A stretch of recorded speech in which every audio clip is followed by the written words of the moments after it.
Hello and good morning, everyone. My name is Yugal Vijay Bhaisare, lecturer in Mechanical Engineering Department from NIT Polytechnic Nagpur. मैं आप सभी का स्वागत करता हूँ लेक्चर नंबर 39 में, जहां आज हम पढ़ने वाले हैं equipments used in air conditioning system. ये रहे आपके डिपार्टमेंट के विजन और मिशन। प्लीज़ एक बार इन्हें रीड कर लीजिए और वीडियो को पॉज कर लीजिए। आई होप आप सभी ने इसे रीड कर लिया होगा। पिछले लेक्चर में हमने देखा था साइकोमेट्रिक प्रोसेसेस के बारे में। आज हम पढ़ने वाले हैं equipments used in air conditioning system, और ये रहे आपके program outcomes. So the equipments used in air conditioning. तो हमें एयर को कंडीशन करने के लिए बहुत सारे इक्विपमेंट्स की आवश्यकता पड़ती है, जैसा कि आप लोगों ने अभी पिछले कुछ वीडियोस में देखा था। तो सबसे पहला जो इक्विपमेंट हमें यूज़ होता है वो होता है ह्यूमिडिफायर। ठीक है, ह्यूमिडिफिकेशन प्रोसेस करने के लिए हमें ह्यूमिडिफायर लगेगा। ठीक है, मतलब मॉइस्चर कंटेंट ऐड करना है। उसके बाद हमें लगेगा डीह्यूमिडिफायर। ठीक है, मॉइस्चर को रिमूव करना है तो डीह्यूमिडिफायर लगेगा। फिल्टर लगेगा एयर को पूरी तरीके से फिल्टर करने के लिए। हीटिंग कॉइल लगेगा हीटिंग करने के लिए। एंड कूलिंग कॉइल लगेगा कूलिंग करने के लिए। ठीक है, तो चलिए सभी को एक साथ देख लेते हैं। पहला है humidifier. So in comfort air conditioning, control of humidity is important along with the increase in moisture content और रिलेटिव ह्यूमिडिटी। तो humidifier is use to increase the humidity. Following methods are use. तो देखो क्या बोल रहा है कि अगर आप लोगों को कंफर्ट चाहिए तो आप लोगों को ह्यूमिडिटी बहुत ज़्यादा इंपॉर्टेंट है। ठीक है, और अगर आपको ह्यूमिड मॉइस्चर कंटेंट ऐड करना है अपने एयर कंडीशनिंग सिस्टम में, तो आपको क्या करना पड़ेगा, ह्यूमिडिफायर को यूज़ करना पड़ेगा। ठीक है, तो ह्यूमिडिफायर कौन से प्रकार के होते हैं? सबसे पहला होता है इंजेक्शन ऑफ स्टीम। ठीक है, दूसरा होता है humidifier by atomization of water. इसमें क्या किया जाता है, वाटर को एटम एटम के पार्ट्स में, छोटे छोटे पार्ट्स में स्प्रे किया जाता है। ठीक है, तीसरा होता है बाय इवोपरेशन ऑफ वाटर। चौथा होता है बाय एयर वॉशिंग। ठीक है, तो चलिए इनको देख लेते हैं। सबसे पहले humidification by the injection of steam. So, in this method, the humidification of air is carried out by injection of steam into the air. Injected steam evaporates instantly, raising the relative humidity without appreciable rise in temperature. This method is used where the excessive capacity of steam is available. तो क्या होता है, हम लोग इसमें क्या करते हैं, हम लोग इसमें स्टीम में हम लोग इसमें क्या करते हैं, स्टीम को इंजेक्ट करते हैं काहे में, एयर में। तो कैसे करेंगे, तो जहाँ पर भी बहुत ज़्यादा स्टीम अवेलेबल होंगी, ठीक है, बहुत ज़्यादा स्टीम अवेलेबल होंगी, वहाँ पे हम लोग इसको यूज़ करेंगे और आपकी एयर को उसके पास से पास ऑन करेंगे। अब स्टीम में क्या होता है, वाटर पार्टिकल्स होते हैं, है ना। स्टीम में वाटर पार्टिकल्स होते हैं। जब आपकी एयर उससे पास ऑन होंगी तो क्या होगा, वहाँ पे उस स्टीम के जो वाटर पार्टिकल्स है वो आपके एयर में पुट हो जाएंगे। ठीक है, और उसकी वजह से क्या होगा, आपकी एयर में स्टीम को हम इंजेक्ट करेंगे, मतलब उसकी ह्यूमिडिटी हम लोग बढ़ा देंगे। ठीक है, सो क्या एडवांटेजेस होते हैं इसके वाले। Initial cost of steam humidifier is low. इसका जो इनिशियल कॉस्ट है वो बहुत ही कम है। ठीक है, और स्टीम तो हमें हर जगह मिल सकती है। दूसरा है, it can be installed in horizontal as well as vertical duct. आप हॉरिजॉन्टल यूज करो या वर्टिकल यूज करो, आपके ऊपर है। ठीक है, it is a quite in operation. आवाज़ ही नहीं करता है, बहुत ज़्यादा बड़ा एडवांटेज है आपके लिए। दूसरा डिसएडवांटेज क्या है इसका, स्टीम में कैरी अनप्लेजेंट ऑर्डर। क्या होता है, कभी कभी उसकी थोड़ी सी बदबू आने लग जाती है। ओके, और स्टीम में increase the temperature of air if it is at high temperature. ये बहुत बड़ा डिसएडवांटेज है, जिसकी वजह से हम लोग इसको बहुत कम ज़्यादा यूज़ करते हैं। क्योंकि क्या होता है कि स्टीम को हम लोग यूज़ कर रहे हैं एज ए ह्यूमिडिफिकेशन प्रोसेस। सो क्या हो रहा है कि उसकी वजह से क्या हो रहा है, टेम्परेचर जो है आपके एयर का वो बढ़ जाता है। और अगर मान लो आपको हीटिंग एंड ह्यूमिडिफिकेशन नहीं करना है, तो फिर आपको टेम्परेचर बढ़ा के कोई मतलब है नहीं, है ना। इसलिए क्या होता है कि आपको बाय प्रोसेस से आपको यूज़ करना पड़ेगा कि आपको कौन सा ह्यूमिडिफिकेशन प्रोसेस यूज़ करना है। Okay, so humidification by atomization of water. Atomization of water में क्या होता है कि आप लोगों को छोटे छोटे वाटर के पार्टिकल्स, एटम्स बनाए जाते हैं और उसको स्प्रे किया जाता है काइकिन में, आपके एयर के ऊपर। ठीक है, जिसकी वजह से क्या होगा, उसमें ह्यूमिडिटी ऐड होती है। सो इसमें जो होता है, सबसे पहला टाइप होता है automisation of humidifier. Automisation type humidifier, देखो कुछ इस प्रकार का इसमें डायग्राम होता है। ठीक है, इसमें क्या होता है कि इसमें कॉम्प्रेस्ड एयर का यूज़ किया जाता है। ठीक है, आपकी जो एयर है उसको कॉम्प्रेस्ड एयर जो है उसको भेजा जाता है एक नोजल टाइप, सॉरी, एक क्या बोलते हैं आप, वी टाइप जो शेप है आपका। ठीक है, थ्रोट थ्रोट के थ्रू इसको भेजा जाता है, जहाँ पे क्या होता है वो कॉम्प्रेस हो जाता है और भी ज़्यादा कॉम्प्रेस होता है, और वहाँ पे क्या जाता है आपके एयर के ऊपर में वाटर को सर्कुलेट किया जाता है, उसको क्या किया जाता है पंप के द्वारा फेंका जाता है ऊपर। तो उसकी वजह से क्या होता है जो कॉम्प्रेस्ड एयर है उसमें जो वाटर के पार्टिकल्स है वो छोटे-छोटे एटम्स के रूप में वहाँ पे बैठ जाते हैं, ठीक है? क्योंकि वो कॉम्प्रेस्ड एयर है। और उसके बाद में बाहर से आउटलेट में आपको क्या मिलेगा, यहाँ से मॉइस्ट एयर मिल जाएगा, ठीक है? समझ में आ गया? क्या करना है आपको? आपको कॉम्प्रेस्ड एयर भेजना है एक नैरो सेक्शन से, जहाँ पे आप लोगों को उस नैरो सेक्शन में क्या होगा, वाटर को स्प्रे किया जाएगा, और स्प्रे करने के बाद में क्या होगा, आपकी मॉइस्ट एयर जो है वो वहाँ से बाहर निकल जाएगी। बहुत ही सिंपल प्रोसेस है atomization of humidifier. Humidification by atomization of water. तो इसमें क्या होता है, इसमें क्या सॉरी सेकेंड टाइप में क्या होगा, इसमें हम revolving wick type humidifier use करेंगे। अब रिवॉल्विंग विक टाइप मतलब नाम से समझ में आ रहा है आपको कि रिवॉल्व करना पड़ेगा कुछ तो भी भैया। तो कैसे करेंगे, तो देखो इस प्रकार का कुछ अरेंजमेंट होता है ह्यूमिडिफायर का। इसमें क्या होता है कि आपका जो एयर है वो यहाँ से इनलेट होगा, ठीक है, और यहाँ पे एक रिवॉल्विंग ड्रम लगा रहता है। रिवॉल्विंग ड्रम के ऊपर हम लोग क्या करते हैं, विक विक मतलब क्या होता है, कपड़ा, कपड़ा है बोलो या फिर कॉटन बोलो, हम लोग उसको छोटे छोटे पार्टिकल्स उसमें वहाँ पे लगा देते हैं, ठीक है। अब क्या होता है ये जो ड्रम है, ये ड्रम क्या करेगा, आपका रोटेट करेगा, और रोटेट कहाँ करेगा, तो भैया ये आपके वाटर के टैंक के अंदर करेगा, ठीक है। अब आप खुद ही इमेजिन करो, यहाँ से क्या होगा, आपका जो वाटर है ये कपड़े कपड़े के अंदर यहाँ पे बंद हो जाएगा, ठीक है। अब ये ऐसा घूमेगा ऊपर, तो क्या होगा, वाटर के स्प्रेस जो है ऊपर उड़ेंगे, वाटर के स्प्रेस ऊपर उड़ेंगे, साथ ही साथ आपकी जो एयर है इस कपड़े के इस कॉटन के क्या होगा, कांटेक्ट में आएंगी, जिसकी वजह से क्या होगा, उसकी ह्यूमिडिटी बढ़ेगी। ह्यूमिडिटी बढ़ेगी मतलब क्या, उसमें वाटर पार्टिकल्स ऐड हो जाएंगे।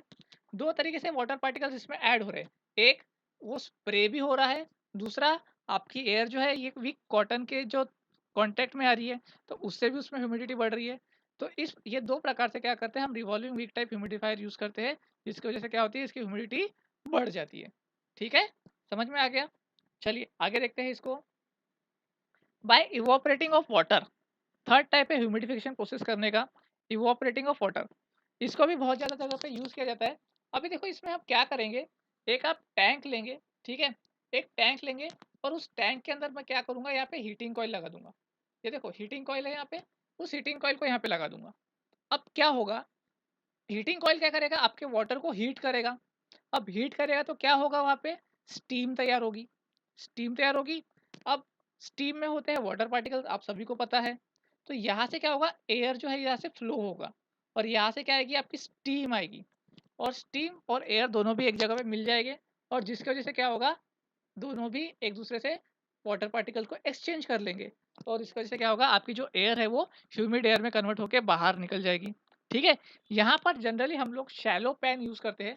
ये देखो ये जो पैन है ना, ये जो पैन है ये शैलो यूज करते हैं हम लोग, इसलिए इसको shallow pan type coil humidifier भी बोलते हैं, ठीक है। Shallow pan type coil humidifier भी इसको बोला जाता है। समझ में आ गया? आगे बढ़े, ओके, देखते हैं। बाय एयर वॉशिंग, चौथा टाइप है ये ह्यूमिडिफिकेशन प्रोसेस का, एयर वॉशिंग, और बहुत ही ज़्यादा इंपॉर्टेंट है। क्यों? क्योंकि हर जगह पे यही यूज़ करते हैं, मैक्सिमम जगह पे यही यूज़ करते हैं। कैसे यूज़ करते हैं, तो देखो यहाँ पर, इसका सबसे पहले आप कंस्ट्रक्शन देख लो। कंस्ट्रक्शन में क्या होता है, यहाँ पे एक हीटिंग कॉइल लगा होता है, ताकि आपकी जो एयर आ रही है उसको थोड़ा सा हम लोग क्या करते हैं, हीट करते हैं, थोड़ा सा उसको हीट कर लेते हैं। नीचे होता है एक वाटर सप्लाई टैंक, ठीक है, जिसको हम कनेक्ट करते हैं किससे, स्प्रे बैंक से, ठीक है, स्प्रे बैंक से। ये आपका स्प्रे बैंक, तो यहाँ से क्या होगा, वाटर पंप की सहायता से ऊपर की तरफ जाएगा। कहाँ पे जाएगा, वो स्प्रे बैंक की तरफ जाएगा, और वहाँ पे हम लगाते हैं नोजल्स। क्या लगाते हैं, नोजल। नोजल क्या करेगा, वाटर को स्प्रे कर देगा, वाटर को स्प्रे करते रहेगा उससे, ठीक है। और यहाँ पे लगा रहता है वाटर का वाटर एलिमिनेटर, मतलब अगर कुछ एक्सेसिव वाटर पार्टिकल रह गए तो उसको एलिमिनेट कर देगा, और आपकी सिर्फ एयर को वहाँ पे पास ऑन करेगा। अब देखते हैं इसका वर्किंग। तो वर्किंग कैसे होगा, आपकी जो एयर है जिसको आपको ह्यूमिडिफाइड करना है, वो सबसे पहले जाएगी हीटिंग कॉइल के थ्रू, जहाँ पे उसका कुछ हद तक हीटिंग हो जाएगा, ठीक है, हीटिंग हो जाएगा। अब फिर हम उसको भेजेंगे इस वाटर बैंक स्प्रे बैंक की तरफ, जहाँ पे क्या होगा, उस एयर के ऊपर नोजल से क्या होगा, पानी ऐसा छिड़कते जाएगा, ठीक है। अब उसमें वाटर पार्टिकल्स हम लोग पानी से छिड़क रहे हैं, तो उसमें हो सकता है कि बहुत ज़्यादा वाटर पार्टिकल्स ज़्यादा आ गए, तो उसकी वजह से आपकी एयर जो है बहुत ही ज़्यादा ह्यूमिड हो जाएंगी, जिसके जो आपकी ज़रूरत नहीं है उससे भी ज़्यादा ह्यूमिडिफाइड हो जाएंगी।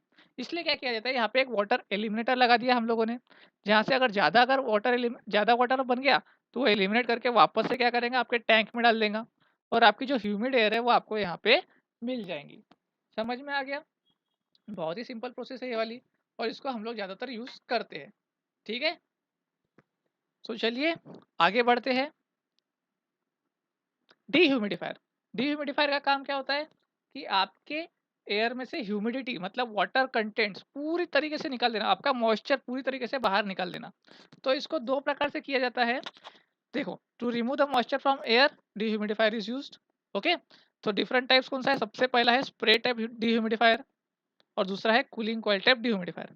हम लोग देखते हैं स्प्रे टाइप डीह्यूमिडिफायर, इसका वर्किंग देख लेते हैं हम लोग। इसमें क्या होगा, इसमें भी सेम टाइप रहता है जैसा हमने पिछला देखा था। बस इसमें क्या होता है, सबसे पहले हम एयर फिल्टर लगाते हैं, जहाँ पे आपकी जो ह्यूमिड एयर आ रही है जिसमें से आपको पूरा वाटर पार्टिकल निकालना है, तो क्या करेंगे हम लोग उसको फिल्टर कर लेंगे। उसके बाद हम लोग उसमें स्प्रे बैंक लगाते हैं। ठीक है, उसमें स्प्रे बैंक लगाएंगे और उसमें से फिर लगाएंगे हम वाटर एलिमिनेटर। ठीक है, जो ह्यूमिड एयर है, अब क्यों लगा रहे हैं हम लोग स्प्रे बैंक, तो मैंने आप लोगों को बताया था कि डीह्यूमिडिफिकेशन प्रोसेस कैसी होती है। डीह्यूमिडिफिकेशन प्रोसेस करने के लिए हम लोग क्या करते हैं, उसमें हम लोग इतना वाटर उसको इतना ठंडा कर दो, आपकी एयर को इतना ठंडा कर दो कि उसके ड्यू पॉइंट टेम्परेचर से भी उसको ठंडा कर दो। मतलब उसमें जो वाटर मॉइस्चर को होल्ड करने की क्षमता है वो पूरी तरीके से खत्म हो जाए। ठीक है, मतलब मॉइस्चर कंटेंट होल्ड करने की क्षमता अगर खत्म हो गई तो क्या हो जाएगा, उसमें वाटर के ड्रॉपलेट्स बनना शुरू हो जाएंगे, ड्यू बनना शुरू हो जाएगा, है ना। और बाहर जो एयर निकलेगी उसमें क्या होगा, आपकी ह्यूमिडिटी बिल्कुल ही जीरो रहेगी, है ना। तो बस यही काम हम यहाँ कर रहे हैं। ह्यूमिड एयर को हम लोग क्या कर रहे हैं, वाटर स्प्रे बैंक से छोड़ रहे हैं, के आसपास से छोड़ रहे हैं। उसमें क्या होगा, पानी का छिड़का होते रहेगा, छिड़का हो जाएगा, जिसकी वजह से क्या होगा, वो बहुत ज़्यादा ठंडा हो जाएगा। और यहाँ पे हम लोग लगा देते हैं वाटर एलिमिनेटर। अब वाटर एलिमिनेटर लगा दिया तो क्या होगा, वाटर का पार्टिकल पूरा बाहर निकल गया। वाटर का पार्टिकल बाहर निकल गया तो आपको क्या मिलेंगे, सिर्फ और सिर्फ एयर मिलेगी।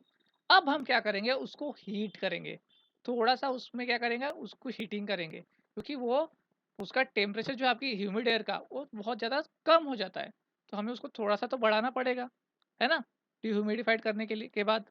तो यहाँ पे हम लोग थोड़ा सा हीटिंग कोयल लगा देते हैं और उसके बाद लगा जाता है ह्यूमिडोस्टैट। ह्यूमिडोस्टैट का क्या काम है, देखो यहाँ पे ह्यूमिडोस्टैट लगा है। ह्यूमिडोस्टैट का क्या काम होता है कि यार आपके एयर में कितनी ह्यूमिडिटी बची हुई है उसको जो मेजर करेगा, उसका काम क्या, वो कौन करेगा, तो ह्यूमिडोस्टैट करेगा। ठीक है, और उसके बाद हम एक फैन लगाकर हम क्या करेंगे, डिह्यूमिडिफाइड जो एयर है उसको बाहर की तरफ फेंक देंगे, और यही काम होता है आपका स्प्रे टाइप ह्यूमिडिफायर में। समझ में आ गया सभी को, स्प्रे टाइप डिह्यूमिडिफायर कैसे काम करता है। अब दूसरा हम लोग देखते हैं कूलिंग कॉइल टाइप डिह्यूमिडिफायर। इसका कोई स्पेसिफिक डायग्राम नहीं है। इसमें देखो क्या होगा, आपकी जो एयर आ रही है उस एयर को हम लोग क्या करेंगे, कूलिंग कॉइल के थ्रू भेजेंगे। उसको क्या करेंगे, कूलिंग कॉइल के आसपास से भेजेंगे। कूलिंग कॉइल का टेम्परेचर क्या करेंगे हम लोग, ऐसा सेट करेंगे कि यार उसका जो ड्यू पॉइंट टेम्परेचर है, आपकी एयर का ड्यू पॉइंट टेम्परेचर जो है उससे भी कम सेट कर देंगे। ठीक है, मान लीजिए आप मान लीजिए आप लोग 10 डिग्री सेल्सियस का एयर भेज रहे, 10 डिग्री सेल्सियस का, और हम लोग कूलिंग कॉइल को क्या करेंगे, 1 डिग्री सेल्सियस पे सेट करेंगे, 1 डिग्री सेल्सियस। ठीक है, वो उसके ड्यू पॉइंट टेम्परेचर से भी कम हो गया। 4 डिग्री सेल्सियस पे उसका ड्यू पॉइंट टेम्परेचर था, हम 1 डिग्री सेल्सियस पे सेट कर दिया, तो क्या हो गया, उसका टेम्परेचर पूरा कम हो गया। भैया आपकी एयर जा रही है उसके ड्यू पॉइंट टेम्परेचर से कम, उसको कूलिंग कॉइल मिल गया, तो क्या होगा, आपका एयर ठंडा होना शुरू हो जाएगा, और वापस से बाहर में जो मिल रहा है आपको वो डिह्यूमिडिफाइड एयर मिल जाएगा। समझ में आ गया, तो चलो आगे बढ़ते हैं फिल्टर्स की तरफ। ठीक है, तो फिल्टर का काम मैंने आप लोगों को पहले ही बता दिया कि फिल्टर का काम क्या होता है कि आपके एयर में जितनी भी अशुद्धियां होगी, एयर में जितनी भी अशुद्धियां होगी उसको बाहर निकालने का काम कौन करेगा, तो आपका फिल्टर करेगा। ठीक है, तो चलो अभी हम लोग इसका टाइप देख लेते हैं। Filters are broadly classified as, सबसे पहला होता है प्री फिल्टर, इसको स्लीव फिल्टर भी बोलते हैं और स्क्रीन फिल्टर भी बोलते हैं। नाम से ही समझ में आता है, इसको सबसे पहले हम फिल्टर लगा देंगे, जो आपका पहला वाला जो फिल्टर लगा रहता है।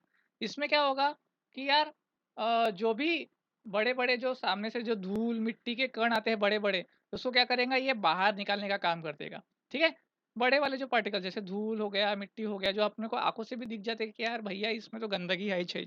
ठीक है, तो इसको निकालने का काम कौन करेगा, आपका प्री फिल्टर करेगा। दूसरा होता है whisker impingement method. Viscous impingement method, तो ये क्या कैसा काम करेगा, जो बहुत चिपचिपे टाइप के जो चीज़ें जो होती है, चिपचिपे टाइप, ठीक है, तो उसको जो बाहर निकालने का काम करेगा वो ये वाला फिल्टर करेगा, विस्कस इम्पिंजमेंट फिल्टर। ठीक है, थर्ड जो होता है वो होता है फाइन फिल्टर। तो नाम से समझ में आ जाने को ना कि यार अपने को फाइन फिल्टर करना है, मतलब क्या, जो एकदम छोटे छोटे फाइन पार्टिकल्स है जिसका साइज कितना होता है 5 माइक्रोन। कितना, 5 माइक्रोन। आप अपने आंखों से नहीं देख सकते, लेकिन वो आपको बहुत हानि पहुंचा सकता है, बहुत क्षति पहुंचा सकता है। तो इसको हम लोग कैसे यूज कर हटाएंगे, एक फाइन फिल्टर लगाएंगे और उसके थ्रू इसको निकाल फेंकेंगे। समझ में आ गया। दूसरा जो होता है high efficiency particulate air filter, HEPA filter भी बोलते हैं इसको। ठीक है, इंपॉर्टेंट है, आपके एग्जाम में जरूर पूछेगा इसका फुल फॉर्म। ठीक है, या फिर आपको ये भी पूछेगा कि भैया ये कितना माइक्रोन तक हटा सकता है, तो भैया ये हटा सकता है 0.1 माइक्रोन तक का जितना भी इम्प्यूरिटी होगा उसको ये बिल्कुल हटा देगा। हाई एफिशिएंटी पर्टिकुलेट एयर, कागज की तरह इतना पतला ये फिल्टर होता है। ठीक है, बहुत ही ज़्यादा पतला फिल्टर होता है, आप गूगल कर लीजिए कि ये किस प्रकार का दिखता है। ठीक है, तो इसमें जितने भी बारीक बारीक जो भी पार्टिकल्स आएंगे 0.1 माइक्रोन तक, इसको क्या करेगा, ये फिल्टर पूरा रिमूव कर देगा, निकाल के फेंक देगा। ठीक है, सो ध्यान में रखिएगा इसको। नेक्स्ट होता है इलेक्ट्रॉनिक फिल्टर, इसका डायग्राम भी हम लोगों ने यहाँ पे शायद पुट कर दिया होगा। हाँ, इलेक्ट्रॉनिक फिल्टर, तो इलेक्ट्रॉनिक फिल्टर कैसे काम करता है, तो नाम से समझ में आ रहा है कि आपको आपके जो चार्ज पार्टिकल रहते हैं, आपके एयर में क्या होता है, कुछ कुछ चार्ज पार्टिकल्स भी होते हैं, तो उसको भी आपको रिमूव आउट करना पड़ता है। ठीक है, भैया एसी के थ्रू जा रहे हो, उसमें कुछ चार्ज पार्टिकल तो डेवलप होंगे ना, तो उसको भी रिमूव करना है, तो हम लोग क्या करेंगे, इलेक्ट्रॉनिक फिल्टर भी यूज़ करते हैं।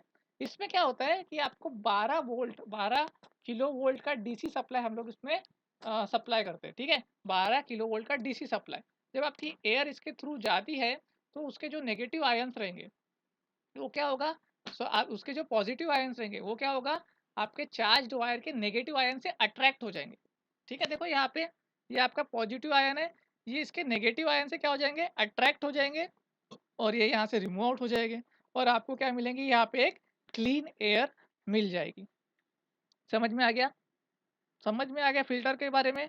तो आगे देखते हैं भैया, हीटिंग कॉइल। हीटिंग कॉइल क्या होता है, तो यार आपको हीट करना है आपकी एयर को, उसके लिए आपको एक कॉइल लगेगी, उसको हीटिंग कॉइल बोलेंगे। दो प्रकार की होती है जनरली, एक होता है इलेक्ट्रिकल रेजिस्टेंस हीटिंग कॉइल, और दूसरा होता है coil in which steam is pass. ऐसी कॉइल जहाँ से हम स्टीम को पास करके हीट करते हैं उसको बोलेंगे हम लोग हीटिंग कॉइल। ठीक है, सो ये दो प्रकार होते हैं, इसमें ज़्यादा कुछ बताने की आवश्यकता नहीं है। और नेक्स्ट होता है आपका कूलिंग कॉइल। तो कूलिंग कॉइल भी दो प्रकार की होती है, आपका इवोपरेटर ऑफ रेफ्रिजरेशन सिस्टम, जहाँ से हम इवोपरेटर जो होता है आपका रेफ्रिजरेटर, उसी वही का एक कूलिंग कॉइल की तरह काम करता है। और दूसरा होता है coil in which chill is past, जहाँ पे हम लोग चिलर, चिलर टाइप नहीं क्या, जहाँ पे हम चिलर यूज़ करेंगे, वो भी आपका एक कूलिंग कॉइल की तरह काम करता है। सो आई होप सभी को ये समझ में आया होगा कितने कितने कंपोनेंट्स यूज होते हैं, कैसे कैसे हम उसको यूज़ कर सकते हैं, कितने कितने टाइप्स होते हैं। ठीक है, सो अगर नहीं समझ में आया होगा तो प्लीज़ एक बार इस वीडियो को फिर से देखिए। सो यूनिट आउटकम्स अचीव्ड, हमने डिस्क्राइब किया different different equipments required in air conditioning system. आज के रिव्यू में क्या था कि हम डिस्क्राइब कर पाए एक particular equipment for the air conditioning system. आपको बोला कि चलो ये कंडीशनिंग सिस्टम है तो आप कौन सा इक्विपमेंट यूज़ करोगे, हाँ आके बंद करके बोल सकते हो कि हाँ भैया मेरे को ये वाला ह्यूमिडिफायर, ये डिह्यूमिडिफायर, ये सब कुछ यूज़ करना है। ओके, ये रहा आपका प्रोग्राम आउटकम्स अचीव्ड। तो क्वेश्चन किस प्रकार से पूछेगा आपको एमएसबीटी में, enlist where to use the various air filters in the air conditioning, कहाँ हम लोग यूज करेंगे एयर फिल्टर को इन एयर कंडीशनिंग, तो आप उसके टाइप्स के नाम बताइए, उसमें क्या क्या आने वाला है उसके बारे में बताइए। List the types of humidifier and describe any one of the following, तो आप समझ गए होंगे क्या करना है। Describe in brief revolving wick type humidifier with neat sketch. Okay, describe the process of humidification by air washer, humidification process बताइए।